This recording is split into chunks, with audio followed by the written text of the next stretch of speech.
Muy buenas noches, ¿cómo están? Bienvenidas, bienvenidos. Esto es Perfiles y Perfilados. Es noche de jueves, noche de perfiles y perfilados. Yo soy Sergio Valle, me da muchísimo gusto saludarles como cada martes y jueves en punto de las 9 de la noche en este espacio, que hoy particularmente pondrá sobre la mesa a consideración de ustedes, pero también para socializar la mayor cantidad de detalles que nos sea posible socializar sobre una serie de reformas legales que se aprobaron la madrugada de este jueves en la Cámara de Diputados, relacionadas con el tema de la seguridad, ¿sí? La Ley Nacional de Seguridad. Hay una serie, es un paquete de reformas que, si me pongo a llamarlas por su nombre completo, quizá me lleve buena parte del programa. Y aquí de lo que se trata es que quienes entienden del tema nos ayuden a entender a nosotros y a ustedes, allá donde nos ven, de qué se trata, cuáles son los alcances de estas reformas que se acaban de aprobar y que no estuvieron exentas, desde luego, de cuestionamientos, de polémicas de los partidos de oposición y también, desde luego, de una defensa muy puntual de Morena y sus aliados que impulsaron también y aprobaron con los votos que ellos reúnen, que son la mayoría, este paquete de reformas. Vamos a ir transitando en esta charla hasta la Ciudad de México. Allá está el diputado federal Jacobo Mendoza Ruiz, diputado federal por Hermosillo, por Sonora, a quien le agradezco como siempre que se aparte un ratito, sobre todo porque ya sé que anda muy desvelado, para platicar con el público de Perfiles y Perfilados. Diputado, buenas noches, ¿cómo le va? Don Sergio, buenas tardes, bien, gracias. También buenas tardes a Víctor Félix y a su amable auditorio. Aquí estamos a tus órdenes. Muchas gracias. Víctor Félix está acá con nosotros en el estudio. Víctor, ¿cómo estás? Buenas noches, bienvenido. Gracias, amigo, por invitarme. Al contrario. Jacobo, saludo.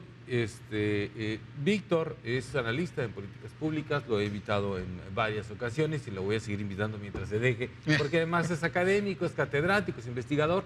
Entonces podemos tener desde luego una visión, creo yo, amplia, detallada de lo que se dijo, de lo que se acordó, de lo que se discutió, de lo que se debatió, de manera tan intensa, diputado, esta madrugada. ¿Qué fue lo que se aprobó? Digamos, si pudiéramos hacer una especie de primer resumen de Sí. todo lo que se aprobó y discutió en la madrugada de hoy. Bueno, de una manera muy breve le diría que a partir del lunes fuimos convocados a un periodo extraordinario de sesiones a ambas cámaras del Congreso de la Unión, Cámara de Diputados y Cámara de Senadores. Había una serie de alrededor de 20 instrumentos jurídicos que era necesario revisar, dictaminar y pasar al Pleno. En materia de seguridad pública, se aprobó el martes la ley de la Guardia Nacional y luego el miércoles, para amanecer hoy jueves, como usted dice, fueron 20 horas de sesión. Entonces, se citó a las 10 de la mañana el miércoles y salimos a las 6, 7 de la mañana de hoy. Entonces fue un debate muy intenso porque se aprobaron dos leyes: la ley del Sistema Nacional de Seguridad Pública y la ley del Sistema Nacional de Investigación e Inteligencia en materia de seguridad pública. Esos, digamos, en materia de seguridad pública, fueron esos tres ordenamientos. ¿Qué otros temas se abordaron? ¿Qué otras reformas se hicieron? Al inicio del periodo, los temas que tenía Cámara de Diputados agendados era el tema también de pasar las funciones del Coneval al INEGI. Fue en materia de la Ley General de Desarrollo Social y de la Ley Federal de Presupuesto. También se vio una reforma a la Ley del Seguro Social para el tema del seguro de desempleo. De ahí un tema de Contraloría Interna en la Ley Orgánica del Congreso, y luego ya pasamos a las leyes de seguridad pública y finalmente ayer una reforma a la Ley General de Vida Silvestre para proteger y conservar y cuidar a los delfines. Hasta ahí, hasta este momento es lo que tenemos. Van a llegar otros paquetes de reformas de minutas del Senado y también se van a atender otras disposiciones que va a turnar la titular del Ejecutivo. Bien, me gustaría, si nos diera tiempo ya al final del programa, si le da tiempo también a usted, diputado, de permanecer conectado, que nos comentara qué es lo que viene, aparte de lo que ya se aprobó. Pero vamos a empezar por esta parte, Sí, lo que tiene sí. que ver con la seguridad, lo que tiene que ver con la ley de la Guardia Nacional. ¿Qué es lo que se modificó? Un antes y después. Claro, bueno, recordemos que la Guardia Nacional nace al principio de la administración del licenciado Andrés Manuel López Obrador en 2018 y se le provee de su propia ley y se le proveen de recursos y todo el despliegue que se hizo para ver nacer y crecer una institución tan importante de seguridad como lo es la Guardia Nacional. Eh, en esta nueva administración se hicieron reformas constitucionales para que esa Guardia Nacional quedara adscrita a la Secretaría de la Defensa Nacional, siendo una institución policial, siendo una institución con formación policial adscrita a la Secretaría de la Defensa Nacional. Entonces se tuvieron que armonizar, crear una nueva ley, derogar la anterior ley y armonizar 8 ordenamientos legales que tenían que ver con esta, digamos, adscripción y reorganización de la Guardia Nacional a la Secretaría de la Defensa Nacional. Se tenía que reformar la ley de seguridad social para las Fuerzas Armadas, la ley de ascensos y recompensas de las Fuerzas Armadas, la ley de disciplina, una serie de ordenamientos, ley de ascensos y recompensas, para que pudiera ya armonizarse la reforma constitucional.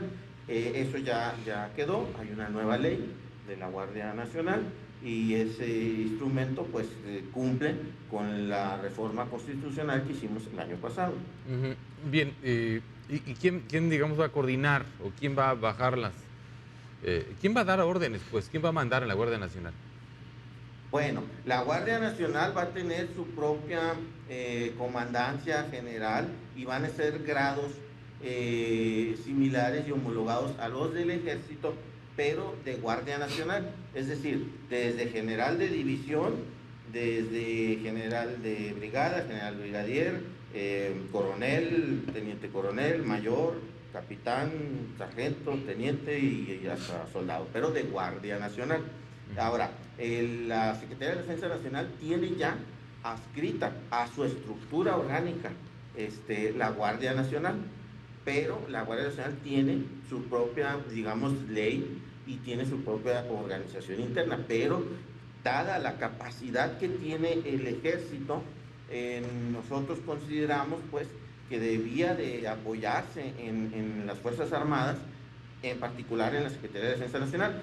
Yo considero que dada la capacidad de disciplina, de organización, de despliegue territorial, de experiencia, lo que se pensó y lo que se propuso pues fue que la Guardia Nacional se mantuviera con la disciplina militar, pero siendo una institución policial. Digo, nadie cuestiona, duda de la disciplina militar, ¿no? El compromiso, Sí. el amor a la patria que tienen los elementos de nuestras Fuerzas Armadas es indiscutible, la formación que tienen es absolutamente indiscutible, pero también, y se ha dicho, seguramente usted lo ha escuchado, diputado, pues el ejército está hecho para la guerra, no para tratar con los ciudadanos de manera cotidiana. Claro. ¿No es esto una militarización, aquello que decían que no iban a hacer? Ese es el argumento al que recurre la oposición y hay que reconocerle que se entiende esa preocupación, pero está mal empleado y mal enfocado el concepto, porque en este caso las Fuerzas Armadas siguen siendo Fuerzas Armadas permanentes como son el Ejército y la Fuerza Aérea y la Marina Armada de México. Hay una Fuerza Armada permanente, sí, pero de carácter policial. Yo entiendo por militarización cuando los gobiernos pierden libertades democráticas, cuando los gobiernos dejan de ejercer su monopolio legítimo de la fuerza y ceden ese control político, administrativo y de seguridad a organizaciones militares. Aquí no ocurre eso, aquí hay un gobierno civil, hay una presidenta de la República electa democráticamente, hay división de poderes y el Congreso dotó de una ley a esta Guardia Nacional. Militarización podría entenderse antes, en el viejo régimen, cuando se disponía, sin una reglamentación clara y sin leyes, se disponía de manera arbitraria del ejército, porque el ejército obedece órdenes. Y cuando al ejército se le da una orden, el ejército atiende. Pero si tú creas un instrumento jurídico, que es una ley del Congreso, aprobada por el Congreso, para que esta nueva fuerza policial tenga criterios de actuación, tenga normas, tenga procedimientos, tenga control parlamentario, porque va a haber comisiones del Senado vigilando y rindiendo informes, y además en coordinación con las demás autoridades estatales y municipales. Entonces, no se puede considerar o no cae esta institución en lo que de una manera, digamos, muy simple o de una crítica, pues, un poco ligera, decir, es que estás militarizando el país. No, no, de ninguna manera. Hay un problema de seguridad pública, se está atendiendo, se está actuando y se está disponiendo de lo mejor que tiene este país en su formación, en su capacitación, en su experiencia, en su preparación, que son nuestras Fuerzas Armadas, para que ahí esté adscrita esta Policía Civil, esta Guardia Nacional. Entonces, militarización es cuando toman el control y el poder los militares de una sociedad, de un país, como fueron en los años 70 las dictaduras argentinas en algunos países latinoamericanos, ¿no? O también se puede entender por militarización cuando los gobiernos emplean sin marcos de control, sin marcos jurídicos, sin reglas claras, a las Fuerzas Armadas. Y casos hay muchos en México a lo largo de nuestra historia que se recurrió a las Fuerzas Armadas para reprimir al pueblo. Entonces, aquí no está ocurriendo eso. La Cuarta Transformación jamás va a emplear el poder de las Fuerzas Armadas en contra del pueblo. Se está aprovechando su capacidad de despliegue, logística, de organización interna, de disciplina, como ya lo hemos contado, para que tenga en términos de la ley orgánica de la Administración Pública Federal incluso, que tenga administrativamente a esta Guardia Nacional, porque no queremos que pase lo que pasó con la Policía Federal de los años y sexenios anteriores, que se convirtió en un monstruo de 1000 cabezas incontrolable y que tenían, pues, evidentemente, vínculos y nexos con todo lo que se ha querido combatir, pues que es el crimen organizado. Entonces, confiamos plenamente, como usted bien lo dijo, porque el pueblo tiene plena confianza en sus Fuerzas Armadas. Eso es lo que se está haciendo y eso se dotó de una ley. Y ahí hay responsabilidades, procedimientos de actuación y hay criterios bajo los cuales se va a proceder y va a actuar la Guardia Nacional, con apoyo también de estados y municipios, todos gobiernos civiles electos, y también con el auxilio del Ministerio Público. Entonces, pues esa es la manera de proceder de un gobierno de transformación que garantiza el respeto a los derechos humanos y el respeto a las libertades democráticas. Sí. Eso se llama bajar un balón. Sí. Diputado, deme un minuto, por favor. Tengo que ir a una pausa y regreso para seguir platicando con usted, si me lo permite, y con nuestro invitado también aquí en el estudio. Con mucho gusto. Vamos a...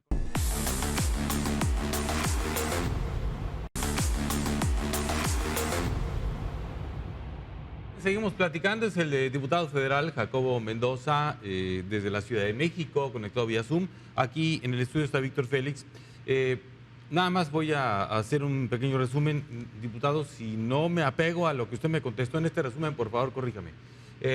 Se hace una reforma legal que adscribe, que decide que la Guardia Nacional quede adscrita a la Secretaría de la Defensa Nacional. Sin embargo, tiene su propia ley que rige su funcionamiento, que define su vida, sus facultades y sus alcances, incluso sus propios rangos, similares a los del Ejército, pero en la Guardia Nacional. Yo le preguntaba a usted que si eso no era una forma de militarización, como se ha criticado. Usted me dice no.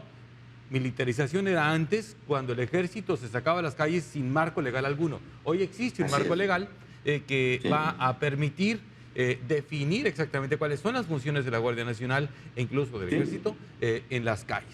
¿Estamos? Así Sí. es correcto, Sí. es correcto, y esa ley define los criterios tanto de organización, de funcionamiento, de operación, como también de responsabilidad de cada institución, de cada Fuerza Armada permanente. Bien, Víctor, ¿tú qué comentario tienes de lo que ha dicho el diputado, de lo que se aprobó en la Cámara hasta, hasta lo que nos ha explicado el diputado? Sin duda coincido con mi estimado diputado Jacobo de que ha sido una sesión maratónica para 3 leyes que son de la más alta relevancia para la vida política, social y del país. Y ahora sí que, parafraseando al doctor Jekyll, vamos por partes. La Ley Nacional de Seguridad Pública busca de nueva cuenta integrar todo el Sistema Nacional de Seguridad en el país, hacerlo concurrente, pero al mismo tiempo choca en parte de sus articulados en establecer competencias prácticamente por niveles de gobierno. Entonces esto viene y golpea la línea de flotación inicial, que es una alineación estratégica, y las primeras lecturas, las negativas, bueno, es que no se ha atendido el actual modelo del Código Nacional de Procedimientos Penales, que habla de una sola policía, que es la policía primer respondiente. En el país, en este momento, y aún cuando estén aprobadas las leyes que ayer se discutieron, ahorita ya van en camino para el Senado para los efectos legales, en el país seguirá habiendo, porque no hubo cambio alguno anoche, solamente una policía primer respondiente. O sea, no hay definición entre policía municipal, estatal, preventiva o investigadora. Todos los policías tienen capacidades investigadoras. Sí. Yo coincido con usted, don Víctor, y el diagnóstico es correcto. En esa situación se estaba, donde chocaban los criterios, los procedimientos, las decisiones, tanto de los diferentes órdenes de gobierno como de las diferentes instituciones de seguridad pública. Dado que se tenía ese estado de cosas, se crea, por iniciativa de la presidenta Claudia Sheinbaum, un sistema nacional. Se crea la ley general que se expide, crea el Sistema Nacional de Seguridad Pública. Y ahí sí están definidos los criterios. Déjeme aquí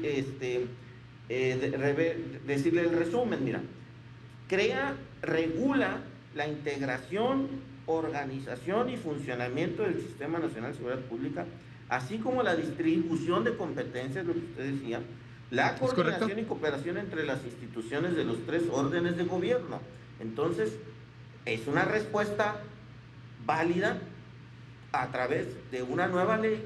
Esta ley no existía, no tenía antecedente, una nueva ley que coordina a todos los entes y participantes del sistema nacional. Y ahí sí entran desde el policía municipal, el estatal y el federal, todos con sus debidos criterios, procedimientos, funciones y sistemas de organización. Esto viene a ayudar, ¿sí? Porque el problema de la seguridad pública lo tiene, digamos, el país tanto en diferentes regiones como en ciudades, y se tiene que operar bajo un sistema nacional, porque lo mismo hay delincuentes que están en 3, 4 estados al mismo tiempo operando en regiones, en cárteles, y no se puede agotar únicamente el sistema bajo los métodos de una sola entidad federativa. Pero cuando esto pasa al otro estado vecino, hay otros criterios y hay otras órdenes y hay otros procedimientos. Entonces, por eso se crea un sistema nacional. Y para apoyar ese sistema nacional de seguridad pública, se crea por ley, porque antes los sistemas de inteligencia del Estado mexicano eran discrecionales y eran para espiar y para meterse a indagar la vida de líderes políticos y todo esto, que esa etapa que ya se superó, que ahora se ponen los servicios de inteligencia del Estado mexicano decretados por ley. Las leyes son de orden público e interés general, como todos lo sabemos. Entonces, si usted a una institución que no está regulada le da una ley y le dice, esto es lo que ordena el Congreso que tienes que hacer y bajo estos márgenes de actuación debes de proceder. Así vamos a enfrentar mejor el problema de la delincuencia, vamos a tener más fortalezas de coordinación, más elementos para que el Estado mexicano pueda proceder y garantías para la sociedad de que las instituciones van a proceder conforme a este marco jurídico y estoy seguro que avanzaremos en ese objetivo de la pacificación del país y de erradicar la violencia. Creo que se ha puntualizado todavía más con su participación, señor diputado. Lee el diferencial en la doctrina policial y en la doctrina militar, el diferencial entre lo que es concurrencia y alineación o distribución, concurrencia y distribución. Estamos haciendo un modelo que en la teoría, es decir, en el texto de la ley, habla de la competencia y en los motivos de la misma habla de la concurrencia. Luego entonces esto define claramente, al menos en lo que hemos analizado de la primera ley, una distribución de competencias policiales, lo cual es muy válido. Por eso lo dije, vamos como el doctor Jekyll, vamos por partes. Ni todo es malo, ni todo es bueno. ¿Por qué razón? Porque los delitos en el país, el 8% de los delitos del país son del fuero federal, es decir, aquellos delitos instrumentales que están derivados de la actuación de la delincuencia organizada. Y son delitos de alto impacto, porque son los homicidios dolosos, son las ejecuciones, es el lavado de dinero, es ahora el famoso terrorismo, como nos han querido poner desde fuera. Es prácticamente los resultados de la operación de delincuencia organizada. Ese es el 8% de los delitos que suceden en el país. Y ahí hay una competencia muy específica y debe haber una concurrencia en lo que es el plan de servicio operativo regional o estatal, si lo quiere ver desde el Estado, a partir de donde tiene presencia la delincuencia organizada creando zozobra social. Por otro lado, está el 92% de los delitos en el país son del fuero común. Es el robo a casa habitación, es el robo pecuniario, es la extorsión. Y esos delitos los ven las fiscalías estatales y se dirimen en los supremos tribunales de justicia en cada entidad federativa. Luego entonces acá, más que apartado en el plan de servicio operativo policial, lo que tenemos que tener es una actuación de los cuerpos policiales en función del tipo de delitos que se está desarrollando. Sí es muy loable la búsqueda de nueva cuenta de que las competencias se vayan distribuyendo, pero efectivamente la realidad del país requiere un cuerpo cuasi policial con perfil totalmente militar, como ya quedó establecido. Ojo, no estoy hablando de militarización, estoy hablando de conceptos de doctrina e instrucción para la aplicación de la ley. En ese sentido, no habrá mucha discusión que las habilidades y capacidades institucionales que se van a desarrollar en Guardia Nacional son de carácter militar para establecerse en el desarrollo de una conflagración civil o el desarrollo. Y por el otro lado está el desarrollo de capacidades policiales de proximidad ciudadana, de policiamiento proactivo en aquellos lugares donde hay hotspot, es decir, donde se está presentando el crimen y que está impactando a la sociedad. Entonces, hay un avance, sí, claro, es un avance muy loable desde el punto de vista de nuestro análisis, pero evidentemente con el paso de los días vamos a empezar a verlo, tanto ustedes que son nuestros representantes como aquellos que podamos tener una voz que se escuche, vamos a empezar a encontrar las pertinencias que deberán dirimirse y especificarse claramente en los reglamentos que van a surgir de estas leyes. Diputado, adelante. Sí, desde luego hay todavía muchos procesos pendientes, como por ejemplo todas las disposiciones reglamentarias que puedan derivar. Bien dice usted, vamos por partes. Primero se hizo la reforma, también legislativamente vamos por partes. Primero se hizo la reforma constitucional, luego se crearon las leyes secundarias y tendrá que llegar esto a nivel de reglamento. Lo importante aquí es que creo que todos coincidimos y todos queremos lo mismo. Queremos un Estado mexicano fuerte, con instituciones fuertes, que permita ganarle el espacio que tiene la delincuencia, y que se ha desplegado en regiones, porque tiene la capacidad del recurso, tiene la capacidad de movilización, tiene la capacidad de la fuerza del armamento, y entonces necesitamos que entender que hay estados y municipios que necesitan el auxilio de una fuerza superior, y entonces se está desplegando a la Guardia Nacional en auxilio y en coordinación con estados y municipios. ¿Qué faltaba? Acuérdense los 4 ejes de la estrategia de seguridad pública, que era fortalecer la Guardia Nacional, fortalecer la coordinación entre estados y municipios y establecer un sistema de inteligencia. Creo yo que se necesitaba fortalecer la coordinación con la Guardia Nacional, pero se necesitaba la inteligencia. Se puede combatir mejor al crimen organizado desde un punto de vista en donde la autoridad tenga el acceso suficiente a la investigación, porque desde ahí se pueden conocer las operaciones, el movimiento de dinero, el despliegue de esos grupos y las actividades a donde están obteniendo su fuerza. Entonces, creo yo que si atendemos a partir de ahora con criterios de análisis de información, con productos de inteligencia, al servicio de las instituciones y del Estado mexicano, en coordinación con estados y municipios, va a haber un avance mayor en este combate a la delincuencia. Entonces, yo veo muy, muy positivo el hecho de que podamos ahora, como Estado mexicano, tener una ley nacional de investigación y de inteligencia, conceptos elementales en el combate a la Diputado, bien, me gustaría, tengo que ir de nuevo al corte, me gustaría que al regresar nos ayudara a detallar un poco más esto último, ¿sí? La ley de inteligencia, ¿qué es lo que contempla? ¿Cuáles son los aspectos principales? Ha habido también una gran polémica allá en la Cámara de Diputados al aprobarse, hubo un debate muy intenso durante la aprobación de esta reforma legal.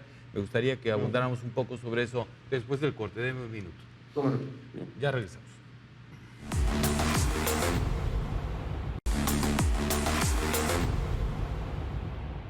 Bien, este bloque va a ser un poco más corto porque en el anterior nos excedimos un poquito. Vamos a durar 9 minutos en este bloque. Regularmente son de 12. Se aprobó, diputado Jacobo Mendoza, la Ley Nacional de Investigación e Inteligencia en materia de seguridad pública, que contempla, desde luego, fortalecer los mecanismos que existen o que han existido para que las instituciones de seguridad en este país tengan acceso a la información de inteligencia suficiente para saber dónde están las personas, las organizaciones que se están dedicando a actividades ilícitas, los grupos criminales, cómo están actuando, en qué regiones, a través de qué mecanismos, si están lavando dinero aquí o acá, en esa actividad no está otra, es decir, ese tipo de cosas. Claro. Pero fue muy polémico porque también pues, se señaló que se dejaba carta abierta para espiar a prácticamente cualquier ciudadano. Pues es que mira, realmente cuáles son los argumentos de la oposición, y debo decirte francamente, no es porque esté aquí yo solo como representante de una fuerza política, pero argumentos muy pobres en el sentido de su inconformidad, ¿no? Porque sí, todos tenemos la exigencia de avanzar en el combate a la delincuencia. Y estamos ciertos en que se necesita establecer un sistema de información y de inteligencia. ¿Cómo va a obtener la autoridad información a través de las bases de datos? Y si necesita tener información de movimientos de dinero, de inversiones, de cuentas, de inmuebles, de todo lo que la delincuencia emplea, pues necesita compartir y tener acceso a esa información. Pero ahora la diferencia es que se va a dar a través de un mecanismo legal donde se establecen estas facultades. Dice la ley: establecer un sistema nacional de inteligencia en materia de seguridad pública en el que la Secretaría de Seguridad Ciudadana funja como coordinador de acciones y colaboración de los 3 niveles de gobierno, a través del sistema de la captación, organización, jerarquización, sistematización y conservación de información que sirva para la identificación y esclarecimiento de los hechos presuntamente constitutivos de delitos. No se va a estar investigando al ciudadano de bien, se está investigando a los delincuentes cuando hay delito que perseguir y se está haciendo con procedimientos también apegados a la ley de transparencia, de acceso a la información, a la ley de acceso a los datos. Hay acceso a los datos personales Sí. en instituciones públicas y también en posesión de particulares. Y también se está haciendo a través de control judicial. O sea, si se va a ordenar investigar a alguien, va a pasar por su proceso judicial. Entonces, creo yo que lo que argumenta la oposición, pues nos remite a la época en que ellos empleaban sistemas de espionaje. Te recuerdo Pegasus, te recuerdo los instrumentos a través del CISEN, que ya desapareció, Sí. por medio de los cuales ellos, cuando fueron gobierno, tenían acceso a la información y al espionaje de los particulares. Entonces, esa época de México ya pasó la época de la Dirección Federal de Seguridad, donde a través de esa terrible época se perseguía a opositores políticos y se les reprimía y se les desaparecía. Ya pasó la época también de el empleo de estas plataformas de espionaje que tanto en la época de Peña Nieto como de Calderón se usaron para tener vigilancia de esos líderes políticos. Aquí se está estableciendo un sistema nacional de investigación y de inteligencia que le permite al Estado mexicano y a las instituciones obtener información, procesarla y con pleno respeto, desde luego, a las garantías individuales, a las libertades ciudadanas. Si tú no has cometido ningún delito, claro, ninguna autoridad te va a investigar. Te van a investigar cuando andes chueco, cuando andes haciendo operaciones con recursos ilícitos, pero hay que seguir la ruta del dinero, hay que seguir la ruta de las inversiones, hay que pedir información a los bancos, hay que pedir información a otros estados, a ver si andas por allá en otros estados gastando. Si te andas portando bien en Sonora, pero te andas portando mal allá en Nayarit. Oiga, diputado, así es. ¿Qué garantías hay de que un mal funcionario, vamos a ponerlo así, no vaya a hacer uso incorrecto de los mecanismos que tenga a su alcance, claro, para acceder a la información de un ciudadano de bien? Claro, pues mira, esto puede ocurrir en cualquier momento y bajo cualquier circunstancia. Y puede ocurrir, claro, con un funcionario de catastro, de registro civil, claro. O sea, eso, cuando un funcionario equivoca su conducta personal, bueno, no es un tema ahí de la institución, pues, sino, pero se le va a perseguir y se le va a sancionar. Entonces, aquí lo que queremos es precisamente acotar a la mínima expresión la posibilidad de que eso pueda ocurrir, porque hay márgenes de actuación, ya hay procedimientos, ya hay protocolos, ya hay reglas para hacerlo. Y hay criterios que se tienen que seguir de conformidad con las normas. Entonces, ¿qué puede ocurrir? Sí, puede haber un mal servidor público que desvíe su conducta personal, pero no va a ser una condición que haya sido permitida o facilitada por un sistema nacional de inteligencia que tiene un Consejo Nacional, tiene autoridades. O sea, va a ser, en todo caso, perdón que le interrumpa, en todo caso, si eso sucediera, será por un funcionario sin compromiso, pero no decisión de un gobierno. Exactamente, sí, porque las decisiones de un gobierno superan cualquier capacidad de un servidor público. O sea, si un gobierno toma la decisión de reprimir, de espiar, de utilizar los medios y los recursos a su alcance, pues ahí sí podríamos decirte que hay una preocupación. Claro.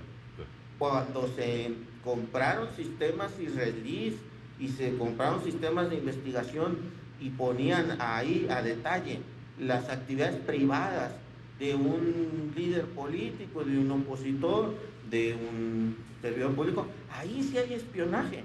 Pero cuando pone un sistema de inteligencia en materia de seguridad pública, en la Secretaría de Seguridad Ciudadana, con una regulación de un consejo, con la participación de autoridades estatales y municipales, para perseguir los delitos.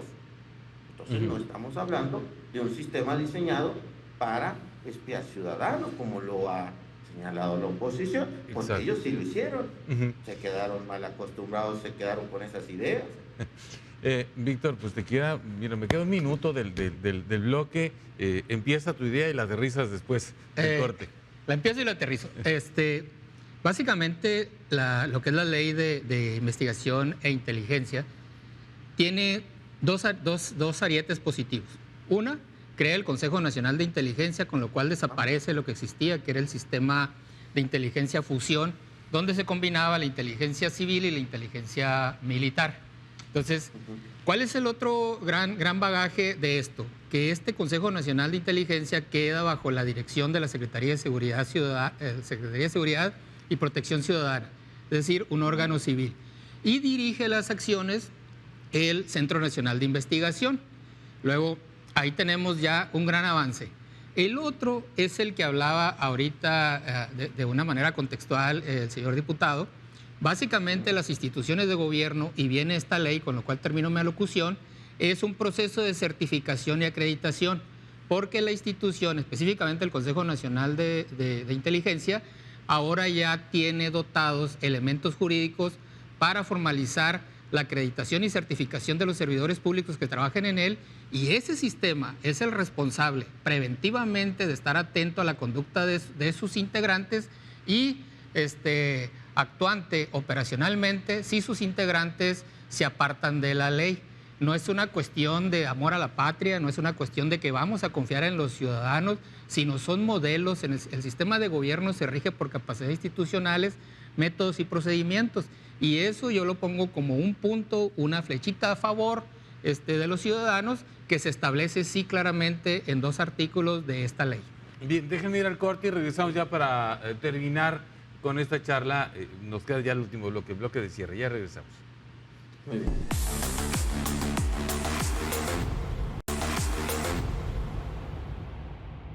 Vamos ya al bloque de cierre de este Perfiles y Perfilados, a la distancia, ya desde la Ciudad de México, desvelado y todo, cosa que por eso más se lo agradezco, diputado Jacobo Mendoza, diputado federal por Sonora, y aquí en el estudio Víctor Félix. Estamos intentando, creo que lo estamos consiguiendo, ustedes lo están consiguiendo, socializar los detalles de lo que se aprobó esta madrugada, diputado Víctor, en la Cámara, en materia de seguridad nacional, en materia de inteligencia, en materia de facultades de la Guardia Nacional, de dotar de esos marcos jurídicos que se necesitaban, y también para fortalecer el combate a la delincuencia, el combate a la inseguridad en nuestro país, que es un problema que ahí está, lo ha reconocido el propio diputado, con mucha seriedad y con mucho realismo. Ahora, decía, diputado, un dato ahorita, Víctor, que me parece relevante para ir a donde quiero ir.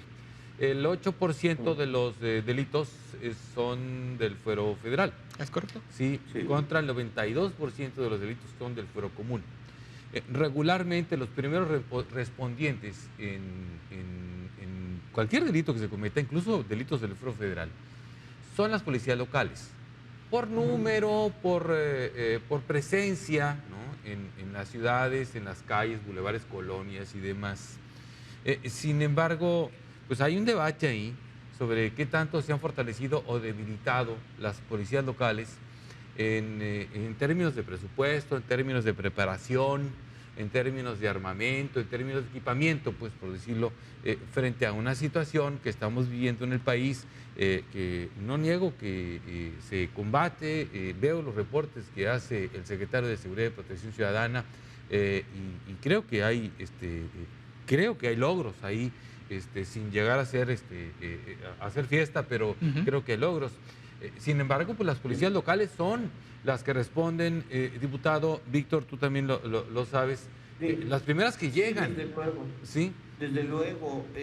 Mira, para concluir, digamos, los comentarios en torno a las opiniones de don Víctor. Efectivamente, en ese consejo hay autoridades que participan que tienen delimitadas sus funciones. Está la Fiscalía, está la Secretaría de Seguridad Ciudadana, la Secretaría de la Defensa, la Secretaría de Marina, están todas estas instituciones que van a proteger y van a salvaguardar y van a apoyar una vez que las autoridades tomen una decisión en función de los elementos de información que le provea la inteligencia. Por último, ¿qué se dice en ese sistema? ¿Cómo se deberá de actuar? Quiero leerte este párrafo aquí muy breve, mira. Sí. Dice: las personas particulares que cuenten con bases de información, registros, sistemas o cualquier otra fuente que pueda resultar trascendente, ya sea para obtener indicios, datos de prueba, o pruebas, o extraer cualquier otro elemento que sirva para fortalecer investigaciones y contribuir a la prevención y persecución de los delitos, deberán colaborar con los órganos del Sistema Nacional para su transmisión, consulta y suministro. El uso y manejo de esta información se realizará observando las reglas de privacidad, confidencialidad, disponibilidad, integridad, reserva, protección y, en su caso, previo control judicial previstos en los ordenamientos aplicables. ¿Qué quiere decir? Pues que en esos marcos legales no es que tú te puedas salir de ahí para hacer un mal uso, ¿verdad? Está prohibido en la ley, debes de apegarte a esos criterios. Ahora, concluyo. Lo que usted bien señala, somos una república federal, 32 estados, 2.400 municipios. Las policías municipales pues, son preventivas y están a cargo de la autoridad local. Entonces, la federación coadyuva, pero no asume la responsabilidad de la seguridad en los municipios ni en los estados. Apoya. Claro que es necesario que tanto autoridades municipales como estatales fortalezcan sus sistemas de seguridad y sus policías. Caso Sonora, muy rápido, ¿cómo recibió el doctor Alfonso Durazo policía estatal? No llegaba ni a 800 elementos para todo el estado de Sonora. Duplica la cantidad de elementos, crea la Universidad de la Seguridad Pública, pone una reglamentación para poder interactuar y coordinarse con la federación y con los municipios. Entonces, también hay que esperar el proceder de las autoridades estatales y municipales para que puedan tener una mejor policía, mejor pagada, mejor equipada, mejor capacitada. Y sí hay fondos federales, desde luego, porque eso es otra de las críticas de la oposición, sí, que le quitan fondos federales. No, se ponen reglas más claras, porque antes se gastaban el Fortasec en fiestas y en otras cosas que no, o en carros particulares, y decían que habían comprado patrullas. Y entonces, no, se trata de mecanismos, reglas claras, coordinación, apoyo, auxilio y reglas para que cada autoridad tenga en sus marcos de procedimiento de actuación un debido apoyo a sus funciones de seguridad. Desde luego, la federación no va a dejar nunca solo ni sola a ninguna gobierno, a ninguna autoridad, pero sí necesitamos actuar en coordinación todos. Ese es el proceso que el legislativo, como diputado federal se lo digo, valoró para proveer de instrumentos jurídicos al gobierno, a las instituciones, al Estado mexicano, de unas nuevas leyes que seguro vendrán a dar un mejor resultado.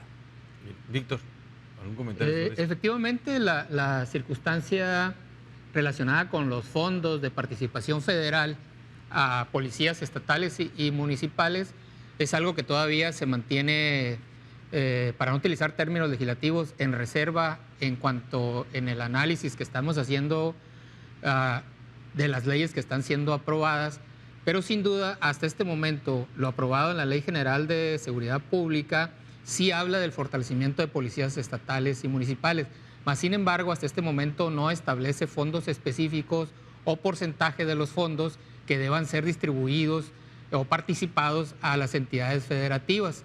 Creo que va a haber una ley, que es la ley que impacta al Secretario Ejecutivo del Sistema Nacional de Seguridad. Esto está en proceso y sin duda ahí tendremos mejor horizonte y mayor vista para poder hablar con una mayor precisión de este efecto. Pero es sumamente importante no dejar afuera policías estatales ni municipales y reforzar la doctrina policial con la cual se están tomando estas decisiones. Sí. Y es otro momento también y legislativamente hablando, porque es cuando viene la discusión de la ley de ingresos y el presupuesto de egresos de la federación, donde vienen los ramos 28, 33, apoyo a entidades federativas y municipios, y ahí vienen los debidos fondos. Ya en su momento, en otro programa, don Sergio, hablamos de los recursos presupuestales federales, pues que ahí podríamos ya analizar cómo vienen esos fondos para estados y municipios. Sin lugar a dudas que le voy a hablar para preguntarle, diputado. Me queda más o menos 1 minuto y medio. Cuénteme qué más qué temas pendientes vienen en este periodo. Bueno, el periodo extraordinario sigue vigente, Sí. está hasta el día 2 de julio. Todavía estamos en espera de algunas leyes que el Senado va a turnar. Digamos que los 3 grandes rubros de este periodo extraordinario son, por un lado, los pendientes que tenía Cámara de Diputados, que ya sacamos, las minutas que se van a recibir de los senadores y las leyes que va a turnar el Ejecutivo Federal. Podría decirte, es materia de tema para otro programa, que se ha hablado mucho de la nueva ley de telecomunicaciones. También Sí. la oposición ha insistido en decir que es para censurar, que es para, ¿qué te diré? Impedir la libertad de expresión. Sí. De ninguna manera. Es una ley que viene con nuevos marcos normativos para las empresas, para las concesiones que se otorgan, y son apoyos que se van a dar en la función de las telecomunicaciones para que pueda también, por ejemplo, el CFE y tener participación en el Internet y todo eso. Habría que establecer que realmente esta nueva ley de telecomunicaciones viene a apoyar esa labor y viene a darles nuevas herramientas para que la sociedad tenga mayor disfrute de las concesiones que son públicas y son del Estado, como radio, televisión, Internet. Entonces no es para censurar, ni reprimir, ni nada de eso. Vamos a esperar que nos llegue la ley del Senado. Podría decirte que es uno de los temas que tenemos ahí todavía pendientes. Y finalmente vamos también a trabajar en el tema de competencia económica, en el tema de desaparición forzada de personas, que tiene el Senado también, y de la Ley Federal de Prevención e Identificación de Operaciones con Recursos de Procedencia Ilícita y el Código Penal Federal es lo que estamos esperando del Senado. Bueno, pues entonces, ya que se desocupe el periodo extraordinario, que ande por acá, lo invito al estudio, Sí. diputado. Con mucho gusto, muy amable. Gracias a usted y a don Víctor. Gracias, un abrazo, hasta luego. Hasta luego. Es el diputado federal de Morena, Jacobo Mendoza. Muchas gracias, Víctor, gracias. Amigo, Sí. gracias a ti por invitarme. Al Y contrario, a te Jacobo, agradezco. un saludo hasta la Ciudad de México ahorita. Compañero doctorante, por cierto, en Administración Pública. Ándale, mira, Ujú. ya ves. Pues gracias a ambos. Buenas noches, hasta el próximo martes.